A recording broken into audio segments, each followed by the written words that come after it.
Bismillahirrahmanirrahim. Assalamualaikum warahmatullahi wabarakatuh.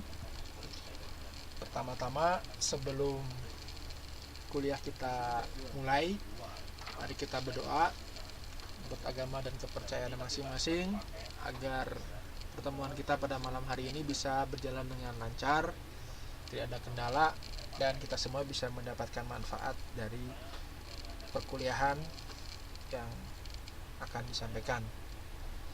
Berdoa dimulai.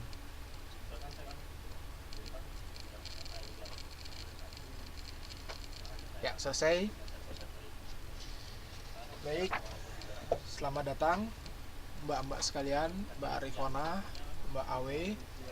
Terima kasih atas kehadirannya ya. Mbak Muji juga selamat datang.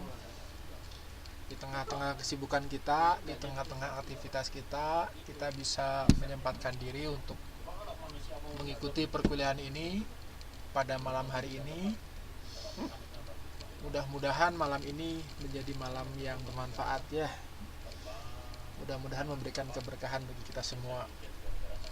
Karena mungkin tidak semua di antara rekan-rekan kita memiliki kesempatan untuk mendengarkan, untuk mengikuti, untuk belajar secara online seperti saat ini yang kita rasakan. Mungkin ada yang sedang sibuk dengan pekerjaannya, mungkin ada yang mempersiapkan untuk mau pulang ke Indonesia, bahkan dengan kesibukan-kesibukan yang lain yang mengangkang, yang membuat mereka tidak mungkin untuk mengikuti perkuliahan pada malam hari ini. Nah, sebab itu bagi kita sekarang yang sudah diberi kesempatan oleh Allah untuk bisa ya bersama-sama belajar, saya belajar, mbak-mbak sekalian belajar, kita manfaatkan, kita upayakan semaksimal mungkin agar kita semua mendapatkan manfaatnya. Nah, terkait dengan kematerian yang akan disampaikan pada malam hari ini, kita akan belajar tentang pengembangan organisasi dan organisasi pembelajar ya. Jadi ini kalau melihat dari buku yang sudah dibagikan yang ada di tangan rekan-rekan sekalian, ini adalah salah satu topik yang dibahas pada modul 5 ya, yaitu pengembangan organisasi dan organisasi pembelajar. Nah, sebelumnya kita sudah belajar tentang manusia ya, manusia sebagai komponen utama dalam manajemen perubahan ya. Manusia menjadi komponen fundamen yang menentukan berhasil tidaknya proses yang dilakukan dalam manajemen perubahan, dan bagaimana manusia ini bisa didorong untuk melakukan perubahan bersama-sama di suatu organisasi. Pada pertemuan sebelumnya kita juga belajar tentang kepemimpinan ya. Jadi kepemimpinan adalah sebuah hal yang perlu dimiliki oleh suatu organisasi, yang harus diterapkan oleh pemimpinnya untuk bisa membawa seluruh elemen anggota organisasi atau bisnis atau usaha untuk bersama-sama melaksanakan perubahan yang diinginkan ya. Itu pertemuan sebelumnya yang kita bahas. Nah, pada pertemuan kita malam hari ini, setelah kita mempelajari bahwa manusia itu menjadi komponen utama dan ada kebutuhan kepemimpinan. Nah, pada malam hari ini kita akan belajar tentang organisasi sebagai suatu kesatuan dari manusia yang ada di dalamnya, yang saling berinteraksi, yang di dalam juga ada pembagian tugas, fungsi, dan peran dalam sebuah kepemimpinan, membentuk sebuah organisasi, yang organisasi ini adalah organisasi yang pembelajar. Apa organisasi pembelajar? Nanti akan kita bahas lebih lanjut ya. Tapi sebelumnya ada yang tahu apa definisi organisasi? Organisasi adalah Ada yang tahu organisasi itu apa? Paling sederhana itu organisasi itu terdiri dari orang-orang ya, yang di dalamnya ada struktur, ada pembagian tugas, peran ya, terikat satu sama lain membentuk tujuan tertentu ya. Mohon maaf sebentar ya, ada. Nah, kita lanjutkan ya. Jadi pada pertemuan malam hari ini kita akan belajar tentang pengembangan organisasi dan organisasi pembelajar. Jadi kita akan melihat bagaimana sebetulnya posisi dari organisasi pembelajar ini dalam kaitannya dengan manajemen perubahan ya. Tadi sempat dibahas apa itu organisasi. Organisasi adalah sekumpulan orang-orang yang di dalamnya ada pembagian struktur, ada pembagian tugas, fungsi, dan peran yang satu sama lain di antara orang-orang tersebut saling berinteraksi ya untuk memenuhi tujuan organisasi ya. Jadi masing-masing itu punya fungsi dan peran yang saling menyokong untuk mencapai tujuan organisasi ya.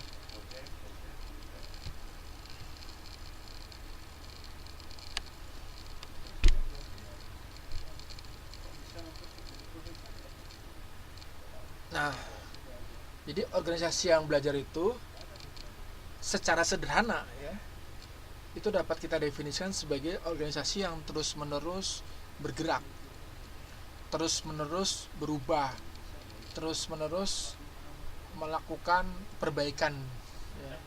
Jadi seperti kita belajar gitu ya. Kita belajar kan dari semua tidak tahu menjadi tahu.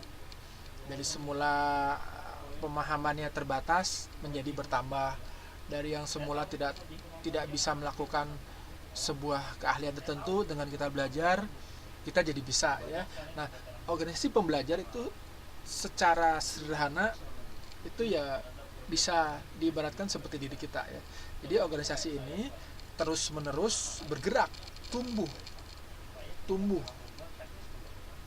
melakukan perbaikan, melakukan improvement, sehingga organisasi ini bisa memenuhi tuntutan dan tantangan yang dihadapi di masa yang akan datang ya. Pertanyaannya yang muncul adalah mengapa organisasi ini harus terus-menerus berubah atau terus-menerus belajar ya. Kenapa? Karena saat ini lingkungan kita ya, lingkungan organisasi itu terus-menerus mengalami perubahan yang cepat. Perubahan cepat, tidak terkontrol, itu identik dengan ketidakpastian ya. Lingkungan tidak pasti. Sekarang kondisinya ekonomi di Indonesia misalnya, harga BBM sedang diisu-isukan akan naik. Kita tidak tahu di masa yang akan datang itu apakah akan turun atau akan naik kembali ya. Jadi ini tidak pasti lingkungannya. Nah, melihat kondisi seperti ini, maka sebagai sebuah organisasi, baik itu di perusahaan, di lembaga, instansi, ini harus bisa mampu cepat merespon kondisi-kondisi yang terjadi di lingkungan. Mengapa perlu untuk merespon kondisi yang ada di lingkungan? Karena lingkungan ini adalah sebuah bagian yang tidak bisa dilepaskan dari organisasi. Ya, tidak bisa dilepaskan dari organisasi. Bahkan organisasi kita pun ini adalah sebetulnya adalah merupakan bagian kecil dari lingkungan yang lebih besar. Ya, oleh sebab itu kita harus bisa fleksibel untuk menghadapi ketidakpastian yang terjadi di lingkungan. Itu yang pertama. Yang kedua, saat ini kita berada di abad yang penuh dengan kompetitif, penuh dengan persaingan. Ketika kita belajar sejarah di masa lalu, kecenderungan karakteristik dari bisnis, usaha, itu yang mengendalikan adalah perusahaan. Mengendalikan apa? Mengendalikan pasar itu adalah perusahaan. Jadi perusahaan memproduksi barang, memproduksi produk, berapapun jumlah yang diproduksi, maka konsumen akan mau untuk menerimanya ya. Karena jumlah perusahaan, jumlah bisnis itu masih terbatas, tidak beraneka ragam dan cenderung untuk homogen. Nah, saat ini yang terjadi adalah sebaliknya. Sebaliknya bagaimana? Sebaliknya, yang mengontrol pasar itu bukan saja produsen, tetapi konsumen. Konsumen memiliki alternatif untuk memilih perusahaan mana, produk mana, ya, yang dia pilih untuk memenuhi kebutuhannya. Ya, jadi konsumen saat ini dia yang menentukan. Oleh sebab itu, sebagai organisasi di perusahaan, di instansi, di lembaga, kita harus mampu melihat kebutuhan konsumen. Kemudian jumlah perusahaan pun dengan beraneka ragamnya kebutuhan konsumen itu semakin beraneka ragam juga perusahaan atau organisasi yang berkembang. Ya, produk contohnya paling sederhana. Produknya kan macam-macam ya sekarang. Contoh sederhana apa? HP dari mulai untuk segmen eksekutif, kemudian anak kecil, kemudian remaja, itu udah masing-masing segmen itu mempunyai jenis produk yang berbeda-beda. Ya. Sehingga masing-masing perusahaan ini lebih kompetitif, ya. Lingkungannya lebih kompetitif. Jadi suasana persaingan ini semakin ketat. Suasana persaingan semakin ketat. Ya. Ketat sekali persaingan yang terjadi di perusahaan. Nah, bagaimana agar organisasi ini bisa survive, bisa terus menyesuaikan, terus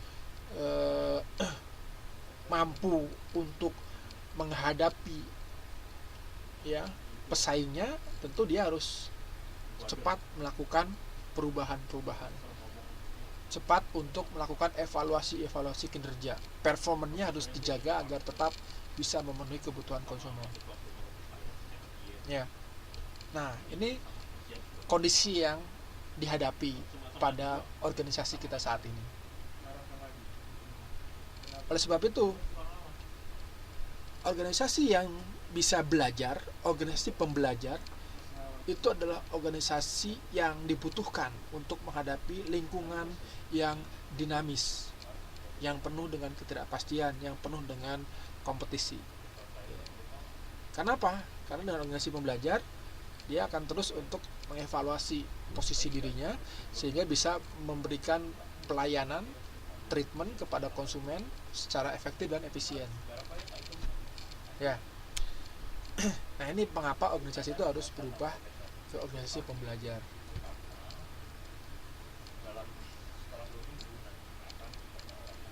Nah, bagaimana memulainya untuk membentuk sebuah organisasi pembelajar? Yang pertama harus dimulai adalah dari sisi cara pandang. Ya. Jadi cara pandang melihat organisasi. Beberapa orang melihat organisasi hanya sebuah media, alat, hanya sebuah ruang kita bisa beraktivitas, gitu ya. Kalau zaman dulu ketika sekolah SMP, SMA, kita aktif organisasi, ya, organisasi sebagai sebuah tempat aja, wahana untuk beraktualisasi. Mungkin sebatas itu. Nah, saat ini cara pandang yang dibutuhkan dalam organisasi pembelajar adalah organisasi sebagai sebuah kesatuan yang di dalamnya ada komponen manusia yang terus-menerus untuk berubah untuk mencapai tujuan organisasi, berubah untuk menyesuaikan dengan kondisi lingkungan.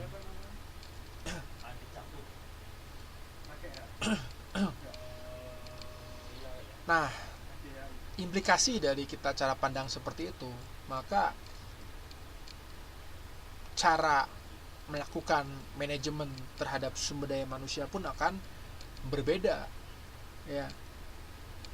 Dan SDM itu adalah menjadi sebuah bagian penting dalam organisasi. Kenapa? Karena SDM adalah sebagai inti dari sebuah organisasi. Dan manajemen yang lain itu tergantung dari SDM-nya. Manajemen keuangan tergantung dari siapa yang menjalankannya, betul? Siapa yang mengelola keuangan, gitu ya. Orangnya kan ya. Manajemen pemasaran tergantung orangnya yang memasarkan. Jadi manajemen SDM ini menjadi inti dari suatu organisasi. Jadi kembali lagi ke komponen manusia. Itu alasan yang pertama. Yang kedua, SDM mampu mengatur diri, mampu melakukan regenerasi diri dan secara alamiah akan berubah dan berevolusi. Ini maksudnya apa? Jadi SDM ini, sumber daya manusia ini memiliki kemampuan untuk kaderisasi ya, untuk menyampaikan nilai-nilai yang ada dalam organisasi kepada generasi penerusnya ya. Jadi agar sebuah organisasi ini bisa bertahan dalam jangka waktu yang lama, tentunya harus ada estafet ya, dari pendiri organisasi sampai ke generasi sebelumnya sampai yang sekarang menjalankan organisasi ya. Nah, ini yang menentukan turun-temurun estafeta itu adalah komponen manusianya. Makanya kalau di perusahaan itu biasanya ada rekrutmen ya, dan yang merekrut pun ini adalah bagian personalia yang memang ahli di bidang pemberdayaan sumber daya manusia ya, sesuai untuk perusahaan tersebut. Ada rekrutmen, ada pensiun gitu ya, itu kan regenerasi. Kemudian ada promosi, jabatannya dinaikkan atau dirotasi itu ya, dalam SDM ya. Pembagian kerja ini adalah salah satu bentuk regenerasi dari komponen sumber daya manusia di perusahaan. Kemudian yang selanjutnya, ketika kita melihat organisasi sebagai suatu organisasi pembelajar, maka organisasi jangan dimetaforakan sebagai sebuah mesin ya. Dulu kita belajar ya bahwa organisasi itu bisa dimetaforakan sebagai mesin. Artinya ada setirnya, ada kalau mesin kan ada mesin mobil misalnya, ada mesinnya, ada kemudinya, ada rodanya, ada engine-nya. Itu kan satu yang rigid ya, yang kaku. Engine nggak bisa berubah menjadi kemudi, roda nggak bisa berubah jadi sasis, dan sebaliknya. Itu kan rigid ya. Itu karakteristik mesin. Mesin cenderung statis, mengikuti instruksi saja ya. Nah, sedangkan organisasi pembelajar ini melihat organisasi sebagai komponen yang lebih hidup, seperti manusia yang belajar ya. Jadi di dalamnya ada manusia yang tidak bisa dikontrol, yang dinamis ya, yang tidak suka diperlakukan seperti roda gigi dan mesin kan ya. Karena ada yang seseorang karyawan yang dia dianggap mesin oleh perusahaannya, harus begini, harus begitu standar gitu ya, kaku. Tapi dia secara psikologi emosional tuh tidak dipenuhi kebutuhannya, tidak dimanusiakan. Ini dampaknya produktivitas yang diharapkan tinggi ternyata justru rendah, menurun, karena manusia dan mesin itu adalah dua hal yang berbeda. Sehebat apapun kita sebagai manusia untuk merancang mesin atau robot, katakanlah ya, robot dengan menggunakan program tertentu sedemikian rupa, secanggih apapun robot tetap tidak bisa menggantikan komponen manusia ya. Dan itu juga dengan karakter manusia yang luar biasa ya, yang ada dalam diri kita ini, kita punya sebuah keinginan, kita punya cita-cita, kita ada harapan, ada ketakutan, ada kecemasan gitu ya. Dan ini karakter yang lumrah sebagai manusia, yang ini tidak bisa kita hilangkan karena ini merupakan hakikat dari manusia itu sendiri. Nah, kita melihat organisasi sebagai organisasi pembelajar, itu kita bayangkan di dalam organisasi itu ya ada manusianya gitu ya. Ada yang manusia yang kompleks yang memiliki karakteristik seperti kita.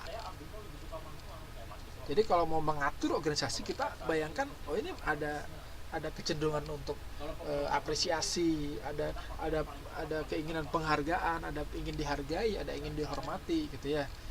Karena di dalamnya ada komponen manusia yang sangat penting. Gitu ya. Kebayang ya? Nah, ini cara pandang yang perlu dibangun dalam menciptakan organisasi pembelajar ya, untuk mempercepat proses dalam manajemen perubahan. Oke, lanjut.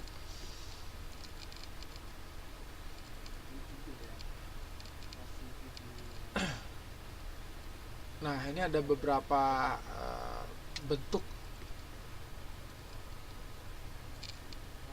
yang harus diperhatikan ya, dalam organisasi pembelajar ya. Ini mohon maaf, ini tampaknya ini slide-nya agak bermasalah. Coba saya cek di sini.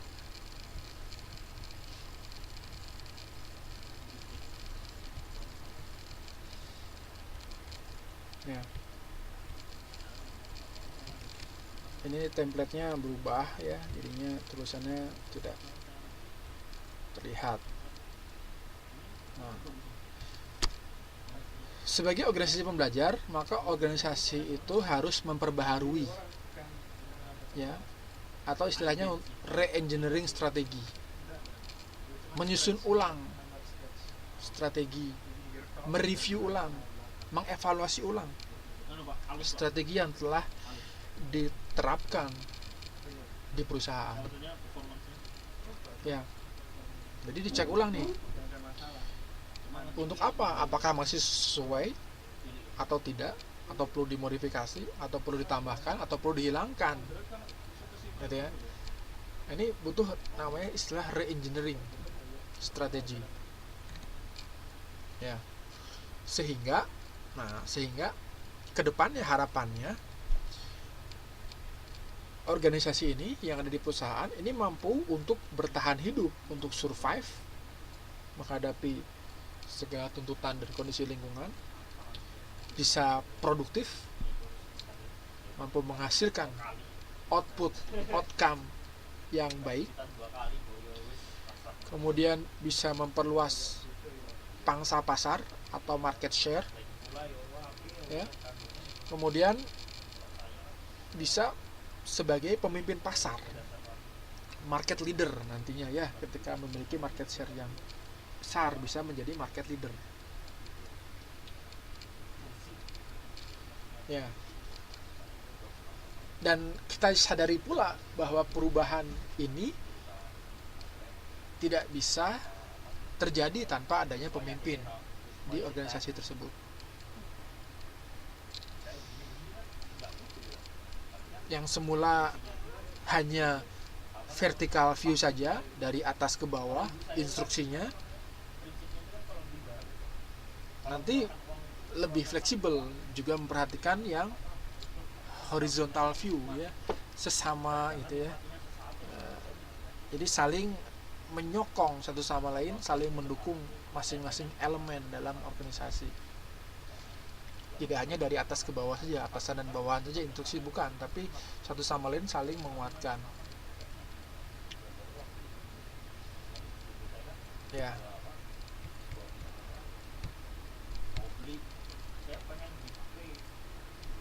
Nah, terkait dengan definisi organisasi belajar, beberapa peneliti mendefinisikan berbagai definisi tentang organisasi belajar atau learning organization ya. Salah satunya adalah definisi yang disampaikan oleh Peter Senge, ya. Dia menyatakan bahwa organisasi belajar adalah organisasi yang terus-menerus untuk mengembangkan, untuk menghasilkan, untuk mempertinggi kapasitas, meningkatkan kapasitas, ya, demi mencapai ciptakan masa depan yang diinginkan, sehingga organisasi bisa terus survive dan beradaptasi dengan lingkungan. Ya, jadi ini paling sederhana, Anda ambil kuncinya adalah terus menerus, ya. Ciri khas pembelajaran itu adalah terus menerus, terus itu orang yang cenderung terus menerus memiliki semangat untuk belajar. Ya, kalau yang berhenti statis, contohnya apa? Ya cukuplah. Contoh kayak rekan-rekan kita mungkin, ya, sebagian para BMI, dia ada yang memilih untuk tidak mengikuti perkuliahan UT misalnya, ya. Dia lebih ya udah bekerja aja, fokus gitu, ya. Nah, beda sama rekan-rekan sekarang. Ini kan udah bekerja, kemudian juga kuliah UT gitu, ya. Ini adalah karakter orang yang belajar. Jadi karakter orang yang ingin terus-menerus mengembangkan dirinya, ya, mempertinggi posisinya, kapasitasnya, kemampuannya. Nah, itu seperti ibarat dari organisasi pembelajar. Ya, tentu berbeda nilainya orang yang belajar dengan orang yang tidak belajar. Orang yang berilmu dengan orang yang tidak berilmu juga berbeda. Bahkan kalau dari perspektif agama Islam itu contohnya, ya, agama tertentu itu dijelaskan bahwa orang yang berilmu itu memiliki kedudukan yang jauh lebih tinggi, ya, kedudukan derajat yang jauh lebih tinggi dibandingkan dengan orang-orang yang tidak berilmu, sehingga ada kemuliaan tersendiri yang diberikan kepada orang-orang yang berilmu dari Allah, dari Tuhan kepada hamba-hambanya, ya.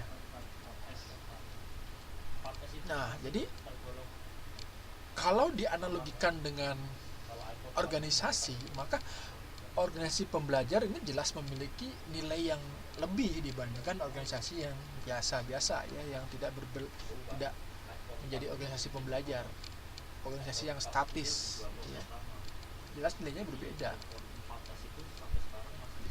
Ini definisi dari Peter Senge, ya.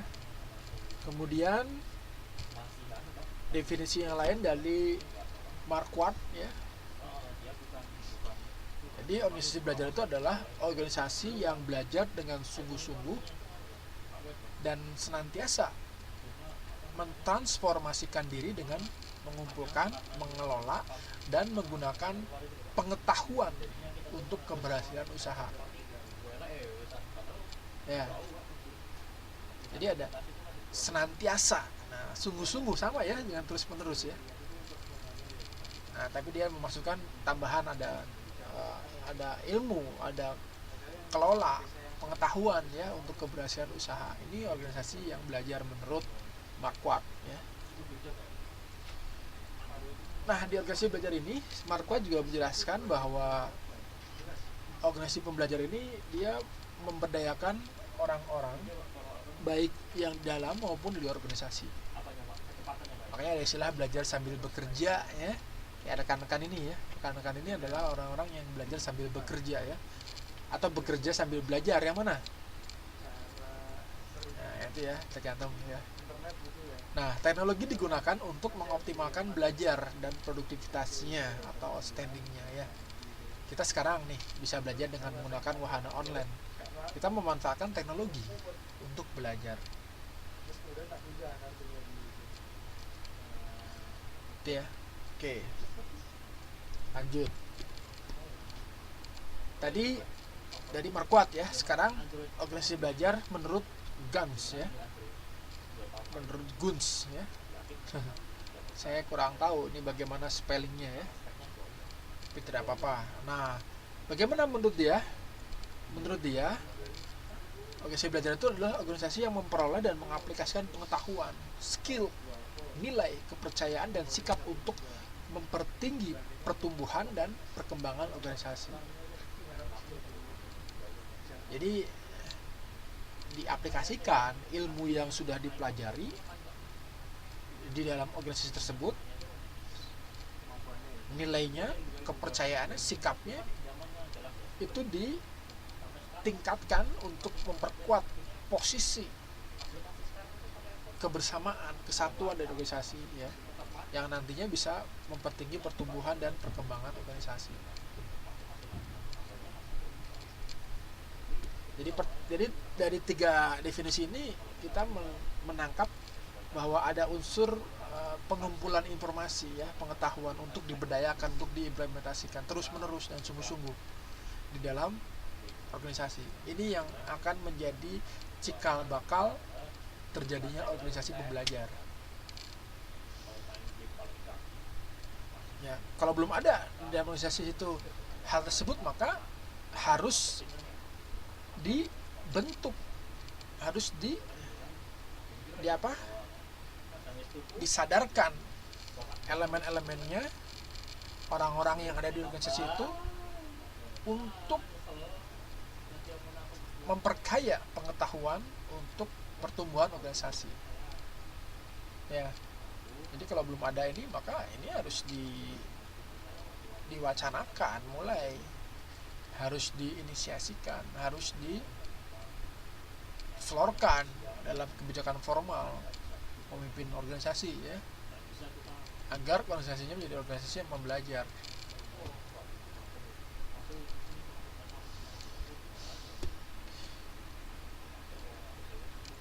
Jadi setiap periode pergantian kepengurusan atau ya pergantian posisi jabatan organisasi itu terus-menerus ada evaluasi, ada transfer nilai juga dari kepengurusan sebelumnya ke kepengurusan yang baru. Ini bisa terjadi, melatih untuk membentuk organisasi pembelajar.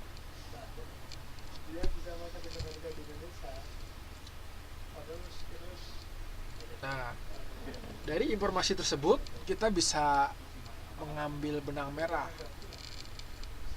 Kita juga bisa mendefinisikan menurut diri kita ya, organisasi belajar itu adalah suatu wadah di mana orang-orangnya setelah terus-menerus mengembangkan kapasitasnya. Jadi terus-menerus belajar intinya ya, untuk menciptakan hasil yang benar-benar mereka inginkan. Gitu ya. Jadi organisasi yang orang-orang dalamnya itu terus-menerus belajar, mengembangkan potensinya, mengembangkan kapasitasnya, mengembangkan kemampuannya. Ya, itu cikal bakal dari organisasi belajar. Nah, bagaimana karakteristik dari organisasi belajar? Nah, ini beberapa, salah satu peneliti dia menjelaskan ada 5 karakteristik dari organisasi yang belajar. Apa saja? Yang pertama adalah berpikir sistem atau system thinking ya. System thinking ya.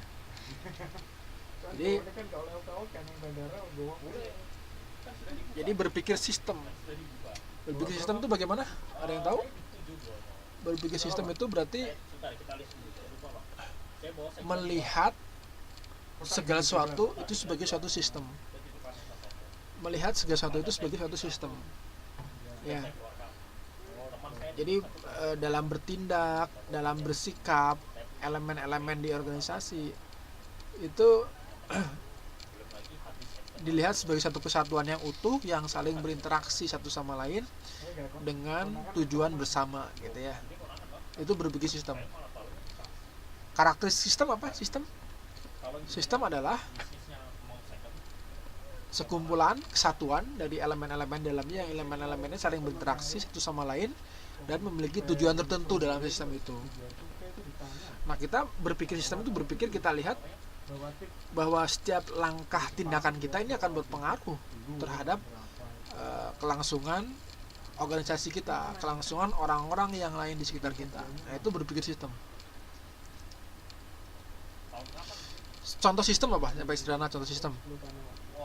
Sistem pencernaan gitu ya, sistem pernapasan, sistem apalagi, sistem pemerintahan gitu ya, banyak sistem ya. Sistem pencernaan misalnya kan terdiri dari apa? Organ-organ pencernaan. Ada mulut, ada kerongkongan, ada lambung, ada usus. Nah, masing-masing ini berinteraksi satu sama lain. Makanan ketika masuk melalui mulut kemudian akan dihancurkan dengan gerakan peristaltik di dalam kerongkongan. Kerongkongan nanti akan menyalurkan kepada lambung. Lambung nanti ada gerakan lagi, gerakan di lambung memberikan asam, unsur dan sebagainya. Nah, masing-masing organ ini memiliki fungsi dan peranan masing-masing untuk mencerna makanan. Nah, tujuannya apa? Mencerna makanan ya. Nah, ketika ada organ yang tidak berfungsi, tentu ini akan mempengaruhi kesinambungan atau kelangsungan dari sistem pencernaan. Misal lambungnya bermasalah, apa yang terjadi? Kita akan sakit perut. Kerongkongan bekerja tapi usus tidak bekerja karena lambungnya bermasalah. Nah, kita melihat organisasi seperti itu. Ada elemennya, ada komponennya, satu sama lain saling berinteraksi, memiliki tujuan organisasi sistem. Ya. Jadi itu berpikir sistem kayak gitu ya. Nah, orang-orang yang berpikir sistem ini lebih bijak dalam bersikap dibandingkan orang-orang yang berpikir parsial. Ya, karena dia melihat segala satu sikap, tindak dan langkahnya ini akan berpengaruh kepada orang lain. Nah, sebagai mahasiswa ya, mahasiswa itu berbeda sama yang bukan mahasiswa ya. Kalau yang mahasiswa dia harus bisa setidaknya paham tentang bagaimana berpikir sistem, sehingga ketika dia melakukan sikap tertentu, dia akan melihat bagaimana dampaknya dari sikap yang dia lakukan terhadap orang lain gitu ya. Bayang ya. Nah, mahasiswa itu seperti itu ya, karena mahasiswa ini adalah kalangan intelektual, sehingga rekan-rekan para BMI yang bekerja di Taiwan itu ya, yang menyandang status mahasiswa tentu berbeda dengan BMI yang tidak mengenyam pendidikan tinggi seperti rekan-rekan sekalian dalam bersikap, dalam menyikapi sesuatu gitu ya, dalam menanggapi sesuatu ini tentu berbeda ya. Nah, ini sebuah pembelajaran yang menarik, yang perlu kita ketahui bersama ya. Kalau beberapa pekan yang lalu kita sempat seru ya, para BMI yang mengunduh atau mengupload videonya ya masing-masing ya terhadap curahan hatinya ya, terhadap keberhasilan yang telah dia peroleh ya. Pena kerja di Taiwan yo pena gitu kan ya. Nah, ini kan salah satu bentuk respon ya dari para BMI ya, yang bagi orang yang tidak paham mungkin akan melakukan generalisasi. Oh, ternyata karakteristik para BMI di Taiwan itu seperti itu kan. Ini jadi generalisasi ya. Nah, kita harus bisa juga menunjukkan bahwa apa yang menjadi prasangka yang kurang tepat terhadap citra para tenaga kerja Indonesia itu ya tidak semuanya seperti itu ya. Artinya ada kalangan yang terdidik, ada kalangan yang belajar terus menerus meningkatkan potensi dirinya gitu ya.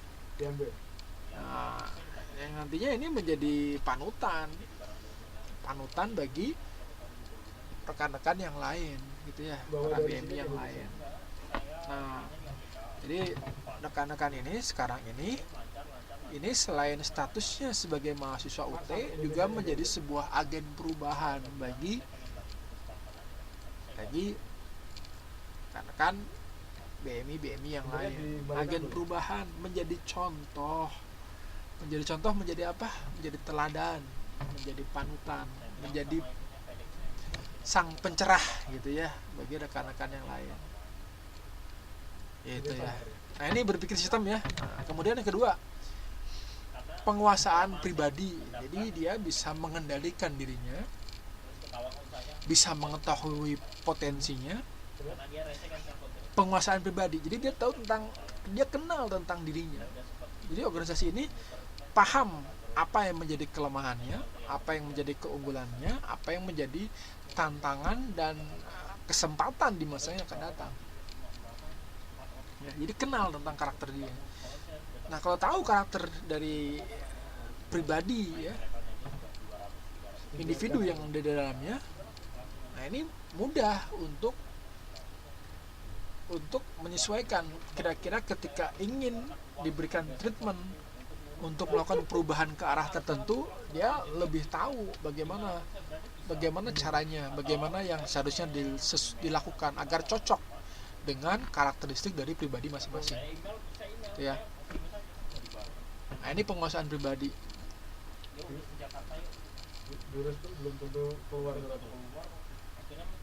Nah, yang selanjutnya, karakteristik dari organisasi belajar adalah pola mental ya.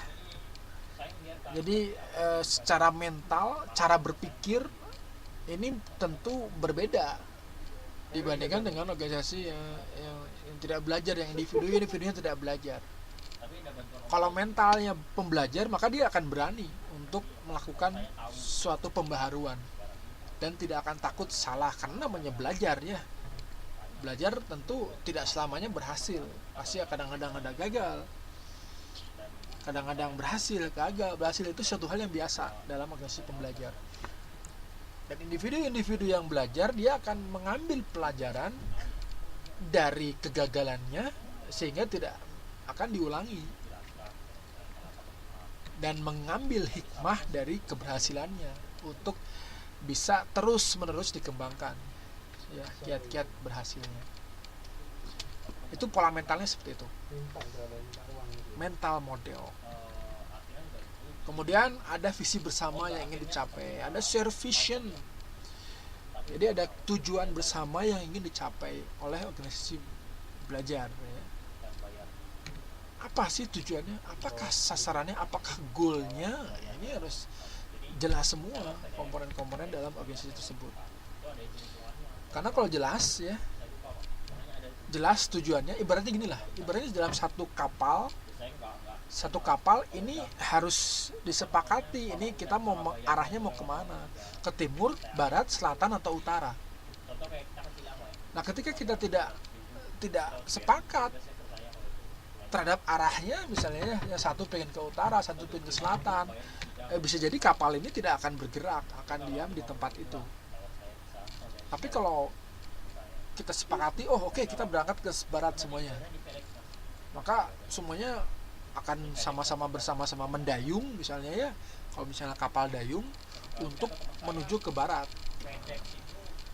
Tujuannya sama, visinya sama, goalnya sama ya, bayang ya. Nah, itu karakteristik dari organisasi yang membelajar. Yang selanjutnya, karakternya adalah yang team learning, jadi belajarnya bersama-sama, tidak individual. Jadi selain tentu masing-masing individu akan belajar. Nah, selain masing-masing individu belajar, dia juga secara tim akan belajar. Jadi kadang dalam suatu contoh praktis dalam melaksanakan suatu tugas tertentu itu dibagi dalam tataran tim. Nah, masing-masing tim ini akan melaksanakan tugas tim misalnya ya. Nah, ketika dalam melaksanakan tugas tim tentu akan menghadapi berbagai tantangan dan hambatan, ujian. Nah, keberhasilan itu tidak hanya ditentukan oleh salah satunya saja, tetapi bagaimana menjadi satu kekuatan tim yang solid untuk mencapai keberhasilan bersama. Sehingga ada istilah team learning ya. Ada teamwork ya, ada yang pernah dengar teamwork? Kerja tim ya. Nah, bekerja sendiri ibaratnya seperti sapu lidi, tahu sapu lidi? Sapu lidi ini kalau kita menggunakan hanya satu lidi saja, ini tidak akan bisa untuk menyapu, digunakan untuk menyapu, tidak bisa. Mungkin hanya bisa untuk sebagai tusuk gigi bisa ya, sapu lidi. Mungkin hanya sebagai tusuk gigi. Tapi kalau kita kumpulkan, kita ikat menjadi satu kesatuan yang utuh, menjadi sapu gitu ya. Lidi-lidi ini akan berfungsi, akan bisa menjadi sapu. Ya. Tapi kalau satu-satu lidi, satu lidi, dua lidi, tiga lidi, ini nggak akan bisa digunakan untuk menyapu. Tapi kalau jadi satu ini bisa gitu ya. Ini contohnya. Kayaknya team learning ini penting. Ya, gitu ya. Nah, lanjutkan. Nah, ini juga ada karakteristik dari organisasi belajar berdasarkan dari beberapa peneliti ya. Tadi juga ada definisinya, beda-beda ya. Yang intinya sama. Nah, sekarang karakteristiknya juga bisa berbeda-beda, tapi intinya tetap sama sebetulnya. Oke, kita lihat dari bagaimana menurut Marquardt ya. Jadi karakteristik organisasi belajar menurut Marquardt, yang pertama adalah belajar semua bareng-bareng dan terus-menerus. Ini namanya belajar itu terus-menerus. Kemudian berpikir sistem, sama yang tadi ya. Ada akses informasi. Nah, ini ada informasi. Jadi kita mendapatkan knowledge, pengetahuan, pemahaman baru yang bisa kita implementasikan di internal organisasi. Jadi ada input, ada akses informasi. Contoh, organisasi yang berada di Taiwan misalnya, dalam akses informasi ini tentu lebih mudah untuk mengakses secara internasional dibandingkan dengan organisasi yang berada di Indonesia. Karena Indonesia mungkin terbatas ya secara akses informasi, jaringan, kemudian sumber resource-nya terbatas. Tapi kalau di Taiwan ini lebih mudah, internetnya cepat. Kemudian untuk mengakses jurnal-jurnal, publikasi, ilmu-ilmu yang baru ini lebih update dibandingkan dengan organisasi yang cenderung berada dalam tingkat akses informasi yang terbatas. Oleh sebab itu, akses informasi di sini mendapatkan poin atau posisi yang signifikan dalam menentukan suatu organisasi pembelajar. Kemudian selanjutnya apa? Karakteristiknya adalah budaya kelembagaan yang positif. Nah, jadi ada budaya positif, melihat segala sesuatu dari sisi baik. Ya. Kemudian selalu mengambil pelajaran dari setiap kejadian gitu ya. Ini budaya yang positif, kelembagaan yang positif.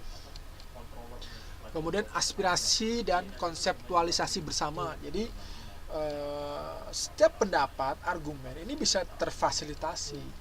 Setiap ide ini bisa difasilitasi untuk bisa dijalankan, untuk bisa dilihat, diseleksi untuk kepentingan bersama. Ya, jadi ini konseptualisasi bersama. Jadi tujuan bersama, sama ya dengan tadi sebetulnya.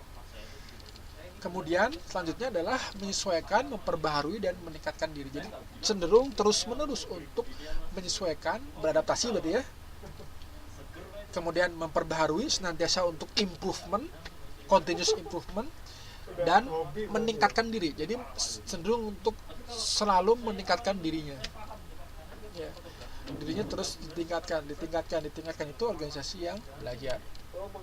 Masing-masing posisi dalam organisasi, elemen-elemen itu selalu cenderung untuk meningkatkan dirinya. Itu organisasi yang pembelajar. Nah, kemudian jadi ini ciri-cirinya ya. Jadi sederhana. Sekarang ciri-ciri praktis ya. Bagaimana sih organisasi pembelajar? Nah, maraknya diskusi terbuka dan adanya kemudahan mengakses informasi ya. Jadi data, informasi, input dari berbagai sisi itu bisa mudah ditukarkan, banyak bertukar pikiran, bertukar informasi. Jadi yang semula tidak tahu, dengan diskusi, dengan bertukar informasi jadi tahu kan? Ya, jadi organisasi kita masing-masing terus-menerus meningkatkan dirinya masing-masing. Ya. Nah, kemudian ada visi yang jelas, ini yang disampaikan kepada seluruh posisi ya dan tingkat. Jadi visinya jelas, visinya disampaikan secara eksplisit, semua harus paham Semua harus sadar, semua harus bisa mengerti apa visi yang diinginkan dari suatu organisasi. Nah, kemudian adanya penekanan yang kuat pada saling ketergantungan. Ya, jadi satu sama lain ini saling bergantung sebagai sebuah satu kesatuan. Jadi harus maju bersama-sama, gitu ya. Tidak bisa cuma maju salah satu saja. Ya, maju salah satu saja, yang lain tersingkirkan, yang lain terpuruk. Nah, ini bukan organisasi pembelajar, karena organisasi pembelajar itu satu sama lain saling ingin meningkatkan, saling ingin maju, gitu ya. Dan adanya penghargaan, saling menghargai satu sama lain. Setiap orang, setiap unit, setiap komponen di dalam perusahaan, di dalam organisasi adalah bagian penting apapun tugasnya. Jadi misalnya di perusahaan itu, di organisasi itu ada bagian kebersihan misalnya ya, kebersihan. Nah, kita jangan melihat ini ya cuma sebagai staf kebersihan, hanya sebagai petugas rendahan. Tidak seperti itu. Tapi kita lihat bahwa tanpa adanya beliau ini, gitu ya, tentu ini bisa menimbulkan kotor.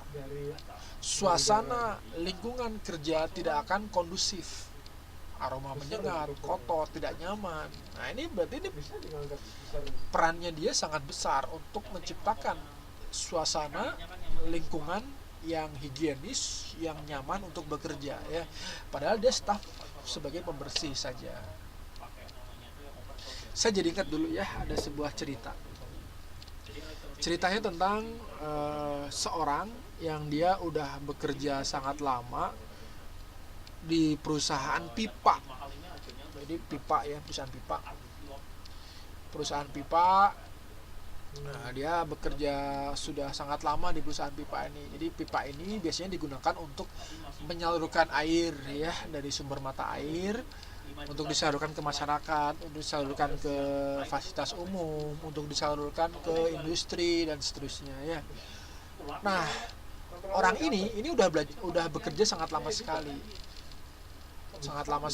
Nah, setiap hari pekerjaannya itu hanya mengecek pipa, memasang pipa, terus kemudian memastikan bahwa kualitas pipa itu tetap bagus. Setiap hari kerjaan itu ya. Tiap hari sampai 50 tahun, sampai berpuluh-puluh tahun ya, nggak sampai 50 sebetulnya. Sampai belasan tahun, puluhan tahun. Nah, dia bosan. Suatu ketika dia mengalami kebosanan. Dia merasa bahwa pekerjaannya itu tidak berguna, gitu ya. Tidak berguna.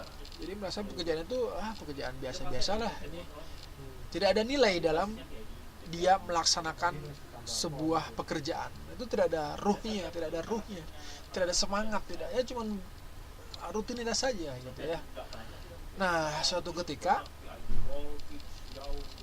pekerja ini ya, dia bertemu dengan seseorang, katakanlah seorang yang bernama Pak Ari, gitu ya, karena namanya Pak Ari misalnya ya.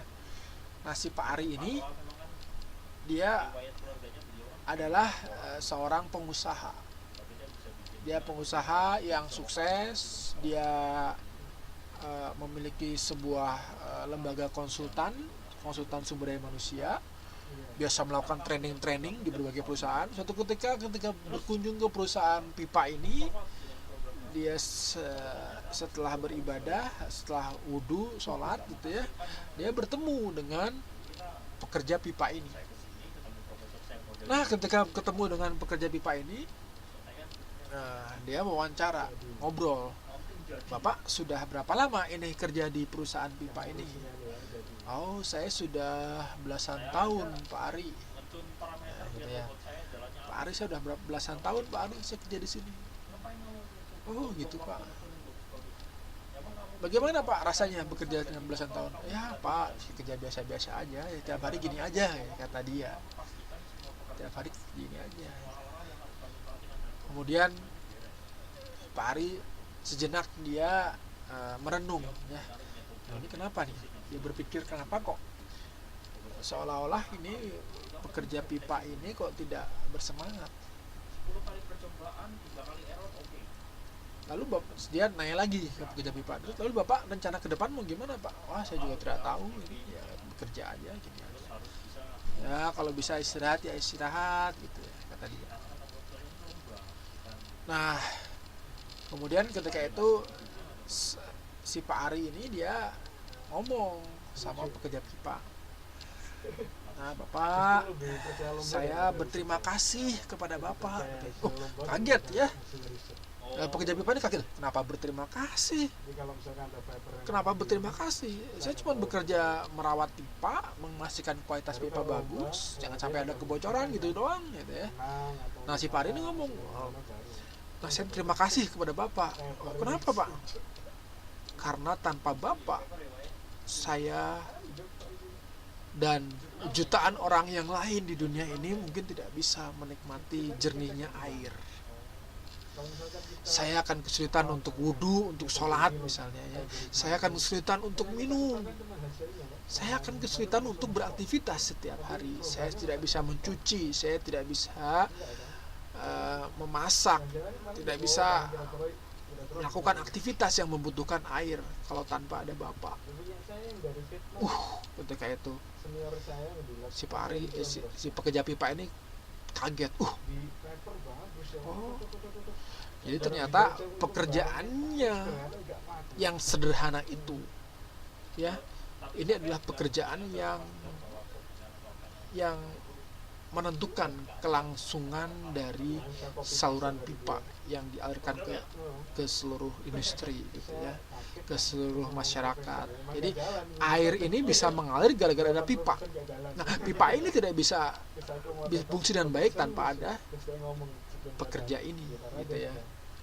Nah ternyata selama ini dia tidak menyadari bahwa posisinya itu adalah posisi yang penting, peranannya ini adalah peranan yang penting, ya, sehingga dia tidak memiliki semangat, gitu ya. Pada awalnya tidak memiliki semangat, dan ketika mendengar itu dia tersentuh, dia terharu. Kenapa? Terharu karena ternyata apa yang dia lakukan ini adalah sebuah prestasi. Ini adalah sesuatu yang memberikan manfaat yang besar kepada orang-orang yang lain. Nah, sehingga ada nilai di situ dalam pekerjaannya.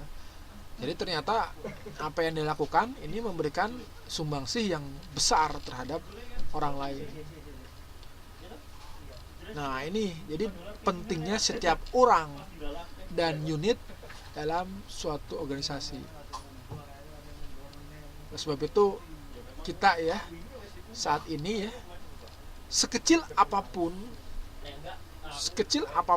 hal yang diberikan oleh orang-orang sekitar kita ya, orang-orang sekitar kita yang berkontribusi kepada kita, membantu kita, gitu ya, sekecil apapun yang dilakukan, ini adalah sebuah prestasi. Ini adalah sebuah penentu keberhasilan kita saat ini, gitu ya. Jadi rekan-rekan sekalian ya, sekarang bisa nyaman bekerja di Taiwan, bisa berkuliah di Taiwan, gitu ya, bisa bisa mengirimkan uang misalnya ke Indonesia. Ini tentu tidak bisa sendiri. Ini bisa dilakukan atas bantuan orang-orang di sekitar kita. Ya. Sekecil apapun perannya, dia berperan. Tanpa dia mungkin akan tidak seperti saat ini. Mungkin tidak akan seperti saat ini. Ya. Nah, itu ya. Itu ciri organisasi pembelajar. Oke, lanjutkan. Nah, lalu apalagi ciri-ciri organisasi pembelajaran? Adanya komitmen untuk belajar, ya. Jadi ada komitmen. Komitmen itu apa sih? Komitmen itu adalah sebuah nilai yang dipegang, ya, sebuah nilai yang dipegang, sebuah nilai yang diperjuangkan untuk belajar itu komitmen untuk belajar. Kemudian komitmen untuk belajar, untuk peningkatan dan untuk pengembangan pribadi. Jadi komitmen ini menjadi sebuah titik awal untuk melangkah. Semakin kuat komitmen, maka Anda dalam melangkah pun akan semakin mudah, gitu ya. Jadi Anda harus mungkin ketika sekarang berada di sini di Taiwan agak galau gitu ya, menentukan cita-cita, arah dan sebagainya, Anda coba evaluasi komitmen Anda untuk hadir di sini, untuk berada di Taiwan. Ini tentunya bukan buat Anda saja, buat saya pun sama. Ketika saya berpikir kenapa seperti ini, seperti itu, kembali refleksi diri, evaluasi diri. Kita akan belajar terhadap diri kita. Nah, cek komitmen kita itu apa, gitu ya. Nah, ini komitmen penting loh ini. Dalam organisasi itu penting. Dalam apalagi selain organisasi, komitmen dalam organisasi, dalam apa lagi? Dalam kehidupan. Nah, komitmen itu penting. Dalam keluarga, ya penting nih ya. Jadi kalau mbak-mbak sekalian, rekan-rekan yang berencana untuk membentuk keluarga ya, membina keluarga ya, atau yang sudah membina keluarga ya, tentu ketika sebelum pernikahan itu ada komitmen yang disepakati bersama antara suami dan istri ya. Nah, ini komitmen ini menjadi sebuah kerangka untuk menjalani kehidupan berkeluarga gitu ya. Komitmennya apa ya, kalau ada masalah kembali ke komitmennya apa gitu ya. Review. Nah, sekarang bagi yang akan berencana untuk menuju ke arah yang seperti itu, Anda harus mulai mencari atau menciptakan atau merumuskan komitmen bersama di antara pasangan Anda. Ini komitmen penting ya, komitmen itu kalau ibaratnya pohon itu adalah akarnya. Jadi akarnya itu kuat. Akar yang kuat ini akan memastikan pohon itu tidak akan mudah untuk tumbang. Tapi kalau akarnya ini lemah, maka ketika ada angin, pohon itu akan mudah tumbang atau terbawa oleh angin. Ya. Kalau dalam organisasi ini menjadi komitmen ya. Komitmen ini menjadi sebuah pemersatu, jadi sebuah kesepakatan bersama ya, yang dipenuhi, yang akan dipenuhi selama proses berjalannya organisasi ya. Nah, kemudian selain komitmen ada juga kepedulian ya, kepedulian pada hasil yang terukur kapanpun mungkin gitu ya. Jadi kepedulian pada hasilnya itu harus terukur. Jadi satu sama lain itu saling mengingatkan, kamu punya target apa, masing-masing divisi itu punya target apa, masing-masing struktur memiliki kriteria keberhasilannya apa. Nah, kriteria keberhasilan ini harus terukur ya. Nah, masing-masing itu saling mengingatkan, saling peduli agar semuanya bisa memenuhi kriteria keberhasilan dari masing-masing elemen, dari masing-masing struktur, masing-masing bagian gitu ya. Itu. Kemudian, kesediaan untuk mencoba metode baru. Jadi dia mau terus-menerus untuk belajar hal-hal yang baru, baik itu metode, baik itu eksperimen, baik itu ilmu, baik itu perubahan yang baru, yang baik tentunya ya, yang baik bagi perusahaan dan organisasi. Dan juga harus siap ketika apa? Ketika metode tersebut atau hal yang baru tersebut tidak berhasil atau gagal, ya harus siap juga.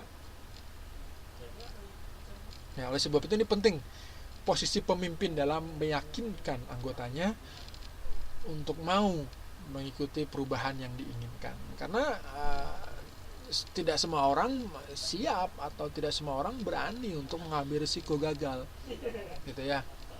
Ada yang orang yang senangnya cari aman saja. Daripada resiko gagal, lebih baik kita seperti saat ini saja. Kita nyantai, kita santai, ya. Tidak usah repot, bingung-bingung mikirin tuntutan lingkungan. Ya udah aja sekarang seperti ini. Nanti kalau ada apa-apa, baru kita berubah. Itu orangnya nyaman ya. Jadi ada perbedaan antara orang yang mengatakan nanti bagaimana dan bagaimana nanti. Nah, ini beda ya. Kalau orang visioner, dia akan berpikir nanti bagaimana ini.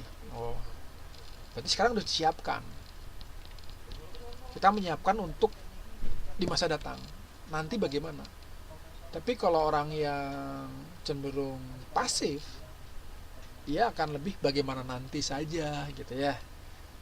Jadi bagaimana nanti deh. Ya udah, kita mengalir hidup ya, berorganisasi, bekerja, tapi tidak ada visi ke depan kita ingin mencapai apa. Ini yang cukup bahaya juga sebetulnya di sekitar kita. Banyak, bahkan diri saya pun kadang-kadang juga sempat hilaf ya, atau lupa kembali untuk mengingatkan hal-hal ini.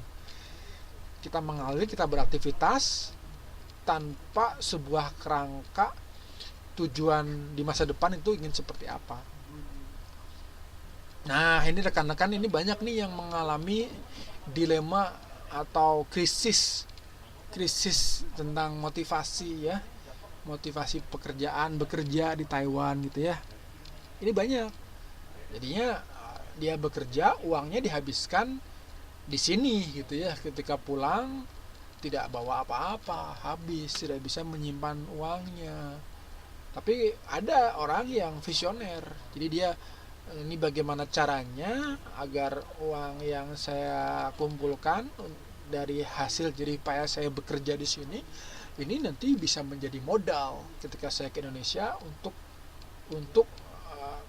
membangun perusahaan misalnya, atau untuk bisnis, untuk perkebunan. Nah, ini tentu berbeda ya. Ini punya visi yang jauh ke depan.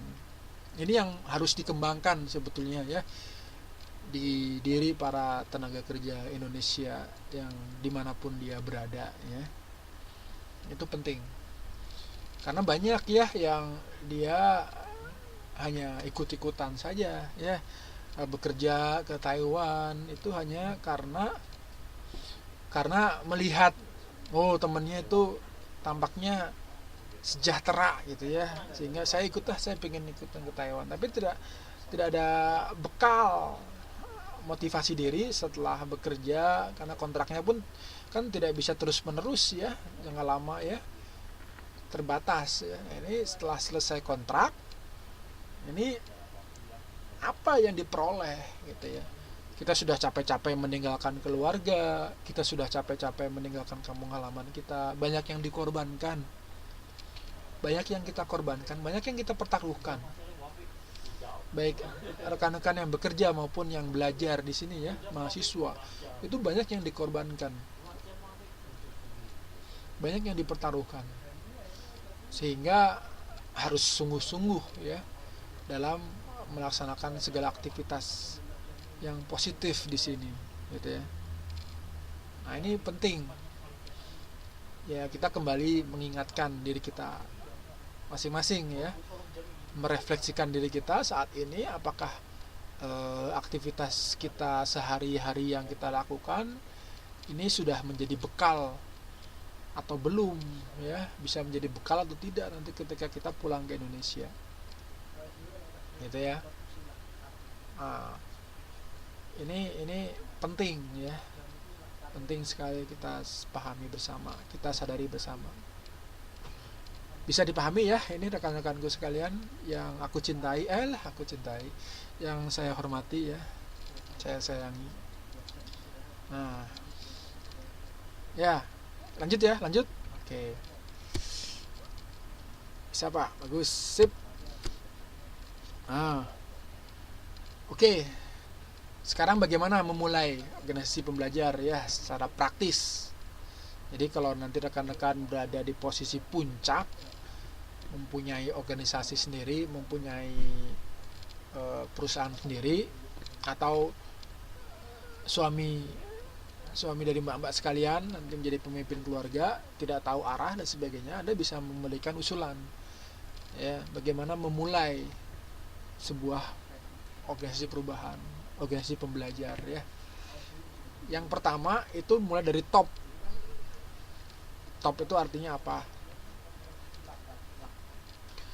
Mulai dari posisi puncak ya, yang menjadi pengemban keputusan.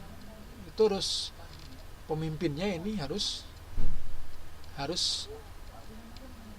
betul-betul paham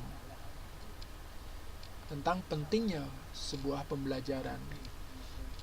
Ya, pemimpin ini harus paham bahwa dalam setiap masalah, setiap situasi kondisi ini ada hikmah, ada nilai yang bisa dipetik sebagai sebuah pembelajaran dalam organisasi, dalam kehidupan, gitu ya. Ini pemimpin ini penting sekali.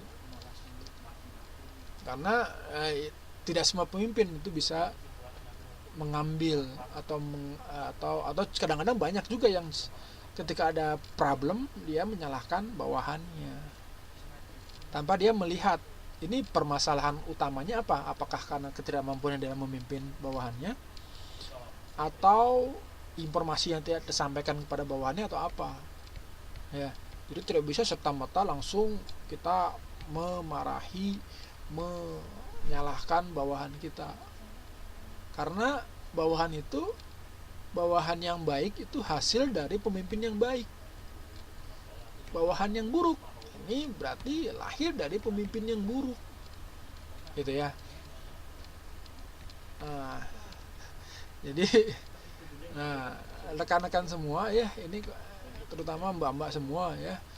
Nanti kalau Anda punya anak ya, anak itu yang mendidik itu yang paling berperan adalah ibunya. Ya, ibunya. Jadi kalau anak Anda menjadi anak yang hebat, ini tidak lain adalah peran dari ibunya, dari Anda mungkin ya. Nah, kalau anak Anda bermasalah, nah ini bisa jadi ujian atau bisa jadi menjadi evaluasi. Apa ini yang salah dari pola pendidikan yang kita berikan kepada anak kita? Anda pemimpin dari anak Anda. Dan suami memimpin Anda dan anak Anda, ya, gitu ya. Nah, ini contoh keluarga. Kalau organisasi juga sama. Banyak kasus ya di perusahaan-perusahaan, di instansi-instansi pemerintah gitu ya, yang antara pimpinan dengan bawahan ini terjadi gap yang besar. Jadi pemimpin tidak tahu tentang kondisi bawahannya dan bawahan juga tidak mau tahu dengan keinginan pemimpinnya.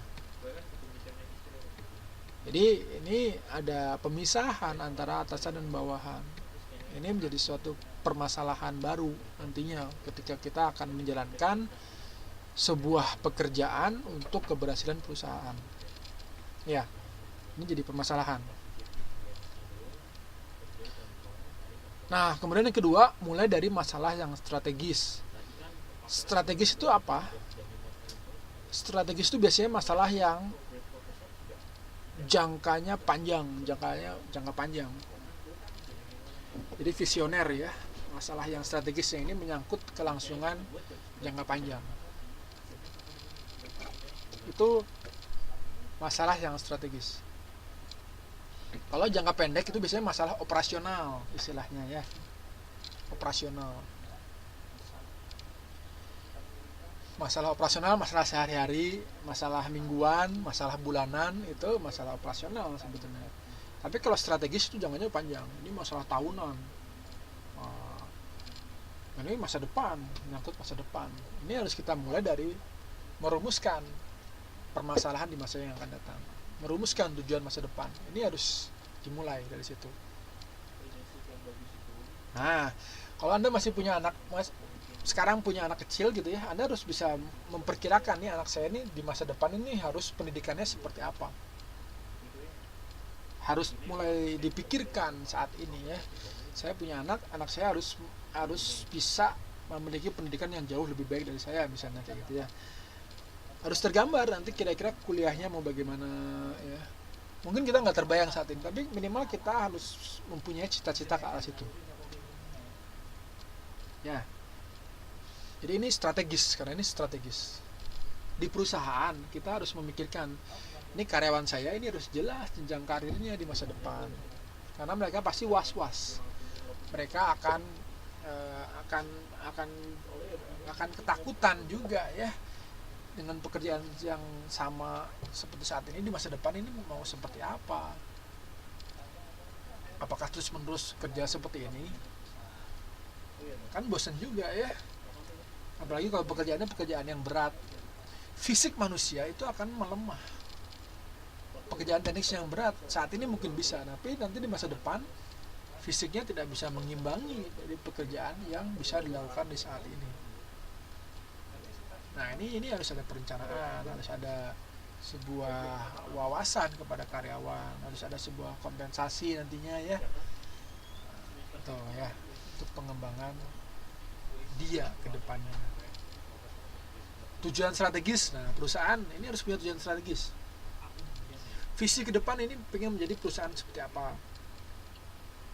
Contoh saat ini industri kecil ya, rumah tangga, karyawannya cuma 5 orang misalnya, memproduksi kerajinan tangan, memproduksi kerajinan dari pemberdayaan ibu-ibu di sekitar rumah misalnya ya. Nah, ini harus terbayang juga nanti di masa depan apakah akan terus seperti ini atau nanti akan lebih besar lagi, membuka cabang dan sebagainya dengan jumlah tenaga kerja yang jauh lebih besar. Ini konsep strategis ya, konsep strategis. Ini harus dirumuskan ya. Nah, nanti kan kalau udah terumuskan nih ya, yang strategis itu yang jangka panjang, nanti tinggal diperdetail, di breakdown, didetailkan hal-hal teknis apa saja yang dibutuhkan untuk mencapai tujuan jangka panjang tersebut. Gitu ya. Goyang. Misal tujuan kita jangka panjangnya adalah menguasai pasar misalnya. Kita punya industri apa ya? Industri tekstil di desa tertentu gitu ya. Jangka panjang ini harus menjadi desa industri. Ya. Jadi satu desa itu bisa semuanya itu profesinya sama. Nah, sekarang mungkin kita saja yang menjadi pionir. Nah, tujuan jangka panjangnya adalah satu desa ini semuanya bisa memiliki mata pencaharian yang sama, karena dengan pencaharian sama ini ternyata lebih memiliki nilai ya, lebih bisa meningkatkan kesejahteraan misalnya gitu ya, misalnya lebih meningkatkan kesejahteraan. Nah, kita harus dari tujuan itu kita breakdown ini bagaimana untuk mempersiapkan orang-orang di sekitar kita. Nah, berarti perlu kita latih. Nah, ya, kita latih, kita kasih pengetahuan, kita arahkan dan seterusnya. Kita pilih siapa saja yang mau misalnya untuk belajar. Nanti kan udah banyak atau anak kecil dulu kita ajarin kerajinan ini bagaimana. Nanti kan anak kecil ini senang ya, senang belajar. Nanti anak kecil ini ketika dewasa mungkin dia akan tertarik untuk membuka industri yang sama gitu ya. Nah, kita jangan takut kita akan kesaingan atau kita akan kehilangan pangsa pasar, karena kecenderungannya ini yang banyak nih ya, yang banyak kita itu cenderung apatis atau egois gitu ya. Jadi kita tidak mau mengajarkan ilmu yang kita miliki kepada orang lain. Ini banyak ya. Jadi menjadi rahasia kita. Padahal karakteristik dari ilmu itu bukan seperti material biasa, bukan seperti benda. Kalau kita kasih itu kita akan habis, beda, karakternya itu beda. Jadi ilmu itu karakternya berbeda dengan benda, materi itu berbeda. Kalau materi ya, kita punya uang, kita punya makanan, kita kasih akan habis ya, kurang. Tapi kalau ilmu, begitu kita kasih, dia tidak akan berkurang, tetapi akan bertambah. Aneh kan? Kenapa bisa bertambah? Karena kita mendapatkan ilmu yang baru. Contoh, saya mengajarkan tentang mata kuliah ini, misalnya ya. Nah ini, apakah ilmu saya berkurang? Tidak. Bahkan saya bisa belajar lebih dengan mendapatkan masukan dari rekan-rekan sekalian, mendapatkan feedback dari rekan-rekan sekalian, gitu ya. Mendapatkan teknik-teknik bagaimana biar bisa mudah dimengerti, mudah disampaikan, gitu ya. Ilmunya bertambah. Dan ini adalah cara paling cepat untuk belajar berdasarkan pengalaman saya ya. Jadi kalau rekan-rekan mau cepat untuk memahami sesuatu, ajarkan sesuatu tersebut pada orang lain. Nanti bisa lebih cepat dibandingkan dengan kita belajar sendiri. Misal kita akan mengajarkan tentang riset operasi.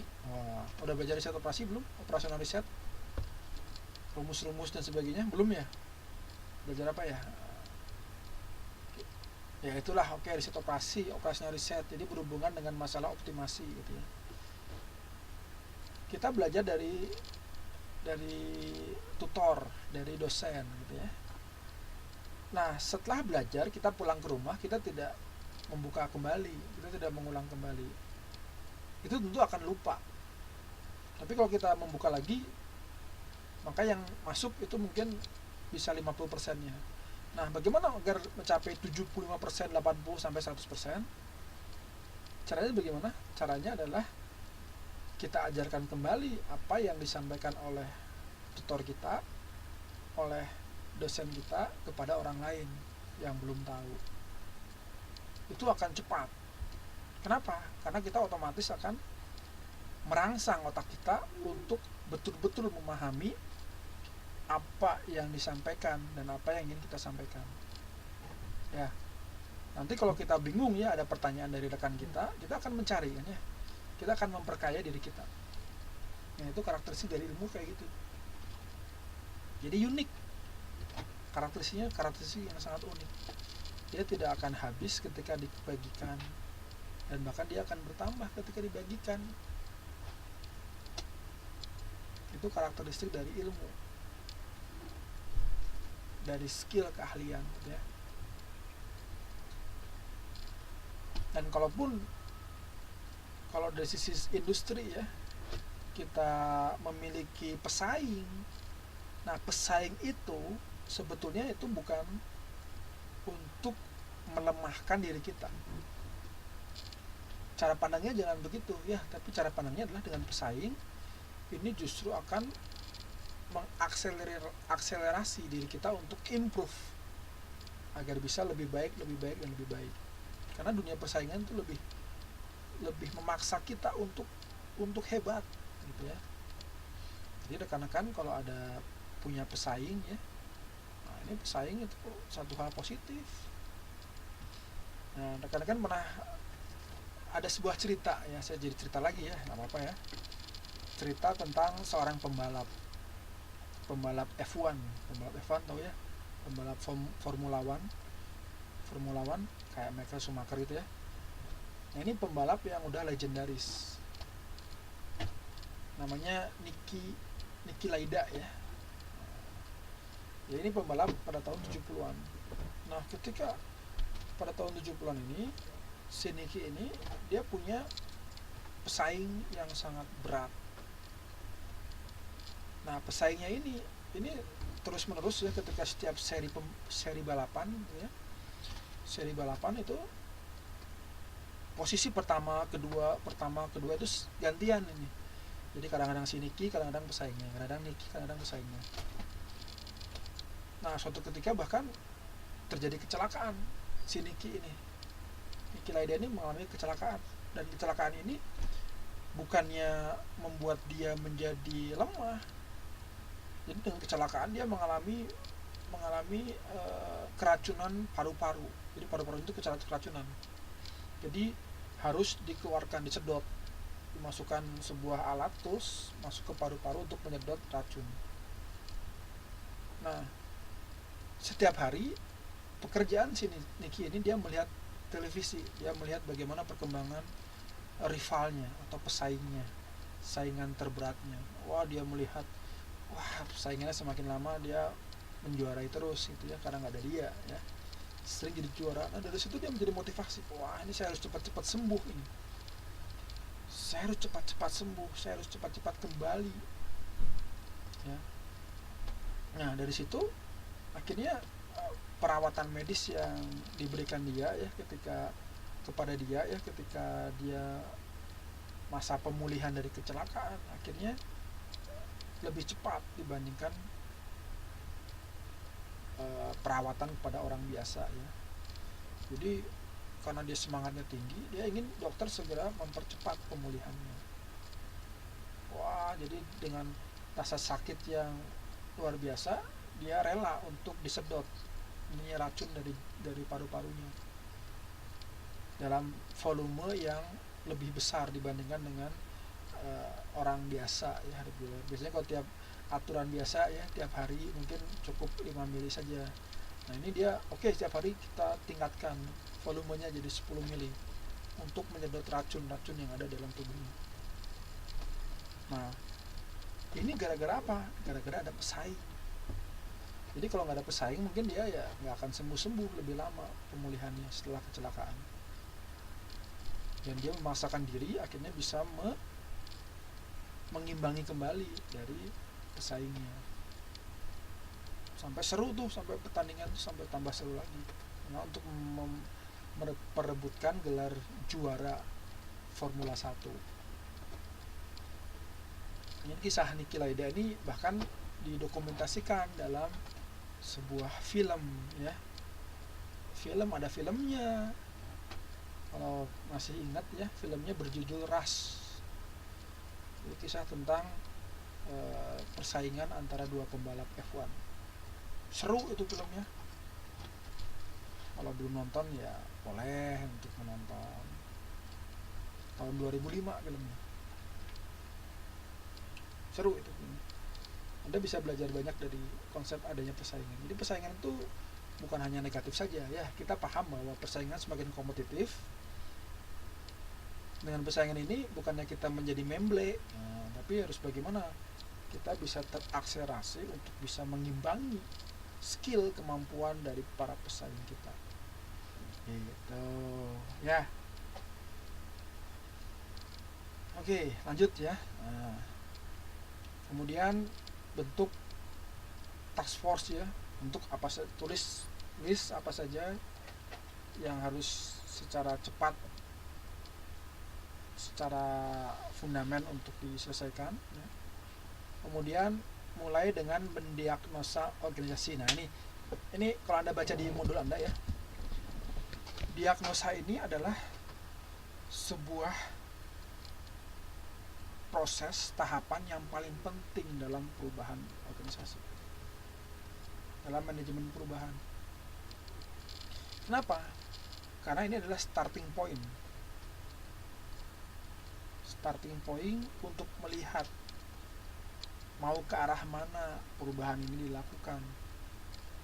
Diagnosa itu apa sih? Diagnosa, coba bayangkan dokter ketika Anda sakit, Anda didiagnosa, dicek ya penyakitnya apa, didiagnosa. Jadi dicek kondisinya, dievaluasi posisi kondisi dari organisasi,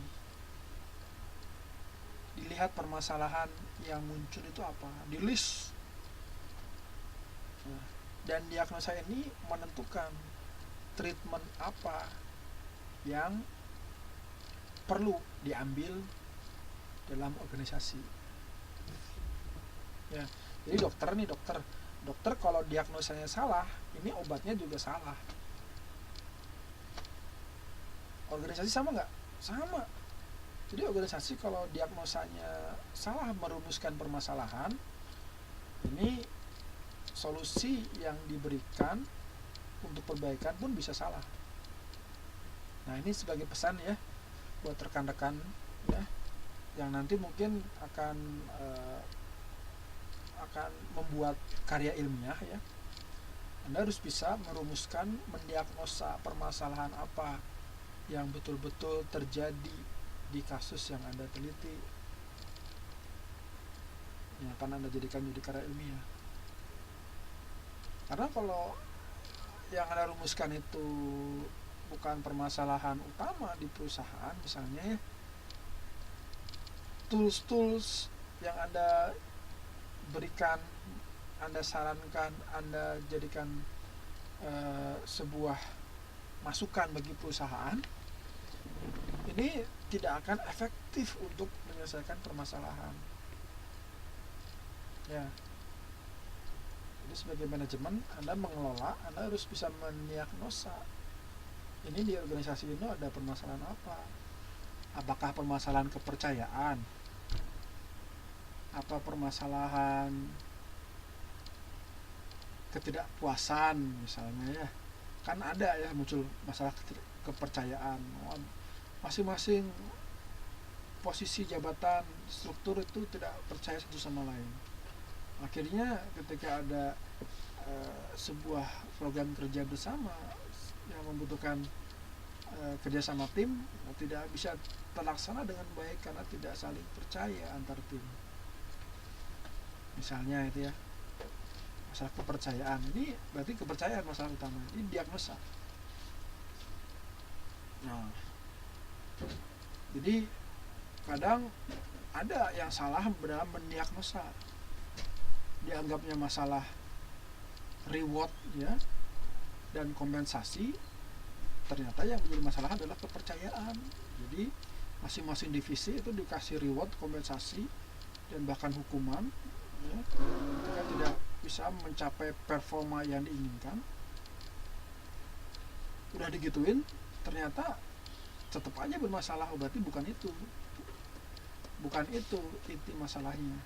Nah, ini harus didiagnosa dengan tepat ya.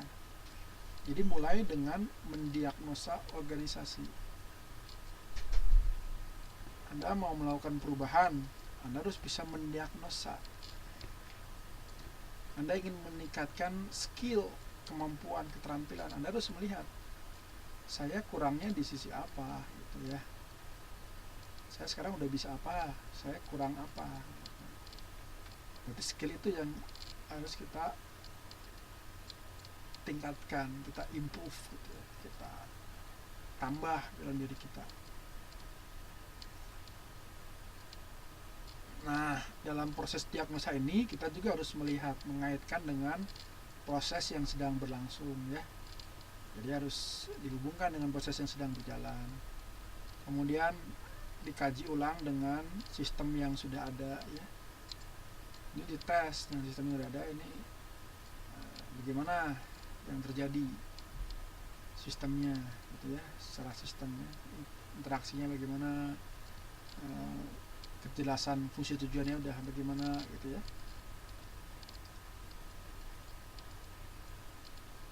Nah, jika sudah dikaji ulang, kan ketahuan ya apa permasalahannya, tahu apa yang harus dikembangkan. Nah, baru dikembangkan sistem yang baru.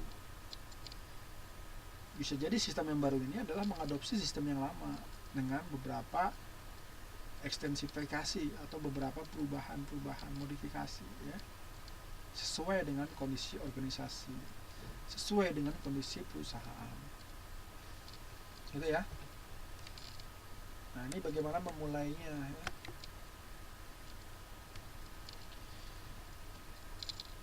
Nah, ini ada lagi ya, dari mana memulai membangun organisasi yang belajar. Nah, setelah tadi rumuskan secara strategis ya, cara memulainya, nah, baru kita mulai melaksanakan, mengaplikasikan, mengimplementasikan.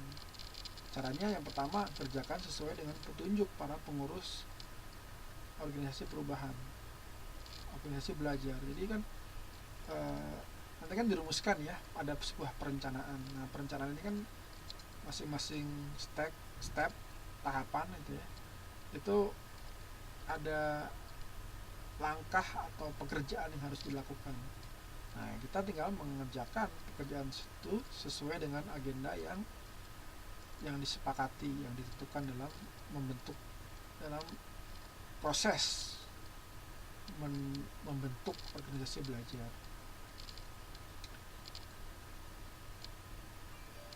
Yang kedua, susunlah agenda kerja sesuai kemampuan SDM.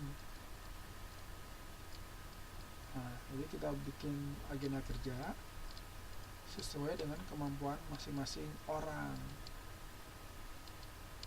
sesuai dengan potensinya, sesuai dengan kemampuannya, gitu ya.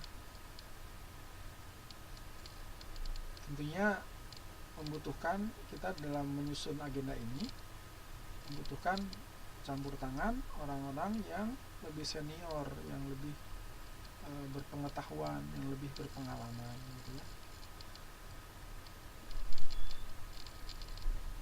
Kemudian yang ketiga, kita bangun manajemen yang di dalamnya memiliki inisiatif untuk bekerja sama, ya. Jadi satu sama lain saling mendukung, menyokong, mau untuk bekerja sama. Kita bangun suasana kerjasama yang positif, ya. Nah, yang lebih teknis lagi nanti kita buat serangkaian tugas-tugas teknis, ya, untuk masing-masing komponen dan elemen struktur pekerjaan, gitu ya. Yang kelima, kita tumbuhkan kesadaran pengembangan program. Jadi ditumbuhkan kesadaran bahwa masing-masing ini, masing-masing komponen, masing-masing posisi, masing-masing orang ini memiliki keinginan untuk mengembangkan programnya masing-masing. Gitu ya. Oke, lanjut. Nah, kemudian bekerja dah sesuai dengan rencanaan, ya. Lakukanlah diagnosis lagi kalau ada permasalahan, mereview lagi, mencari feedback, ya. Mulai dengan kesepakatan, fokus pada salah satu isu kunci, dan mulailah dari bagian-bagian yang lebih spesifik.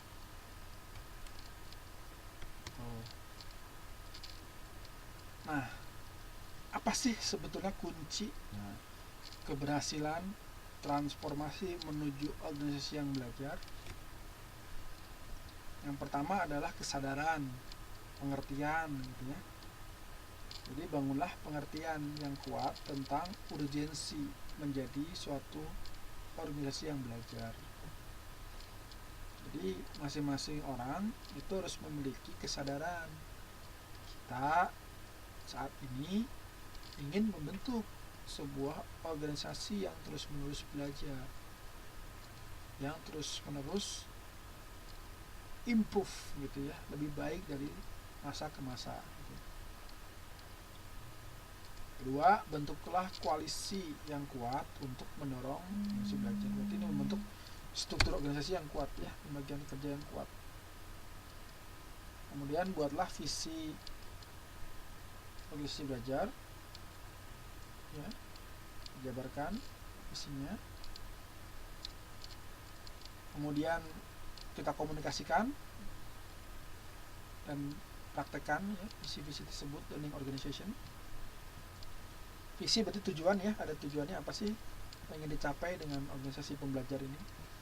Kemudian disampaikan nih, pastikan semua komponen tahu, paham, mengerti, ya. Nah, setelah itu dihilangkan hambatan-hambatan yang mempersulit pelaksanaan organisasi belajar. Jadi setiap belenggu-belenggu dalam organisasi yang bisa menghambat ini harus disingkirkan, ya, harus direduksi, harus diminimalisir, ya, gitu ya. Kemudian ketika kita udah punya tujuan jangka panjang, nah untuk mencapai tujuan jangka panjang atau visi misi jangka panjang, kita jabarkan dalam tujuan-tujuan jangka pendek, ya. Jadi tujuan jangka pendek itu untuk memastikan bahwa kita tetap berada dalam track tujuan jangka panjang atau dalam rangka untuk mencapai tujuan jangka panjang. Selanjutnya, nah, kita konsolidasikan kemajuan, progresnya bagaimana, kita kasih penghargaan, ya, bagi yang berprestasi. Jadi ada sebuah apresiasi terhadap organisasi, dan kita menjadi semangat bagi komponen organisasi yang lain yang nantinya untuk perkembangan secara terus menerus. Nantinya ketika ini sudah berjalan secara natural ya, sudah menjadi bagian dari kebiasaan, ini kita jadikan standarisasi, jadikan karakter, kita tanamkan dalam culture perusahaan, dalam corporation culture istilahnya. Jadi kita jadikan menjadi sebuah nilai yang menjadi identitas dari organisasi. Bayang ya? Oke. Selanjutnya itu deh kira-kira yang bisa disampaikan. Ada pertanyaan sampai di sini?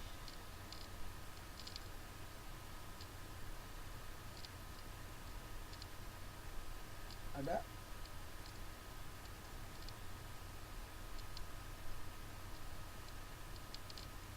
Sampai di sini ada pertanyaan yang tidak dimengerti, yang bingung, atau ada yang ingin disampaikan?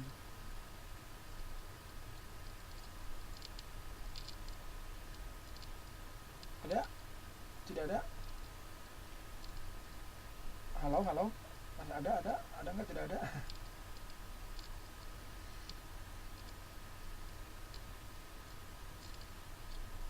Tidak ada.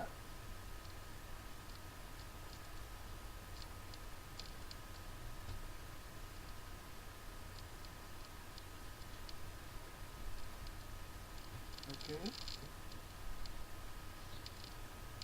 Kalau tidak ada ya, saya mengingatkan ya, kemarin kan saya sempat menyampaikan ada tugas untuk membuat video pribadi ya. Itu udah pada beres belum? Video individu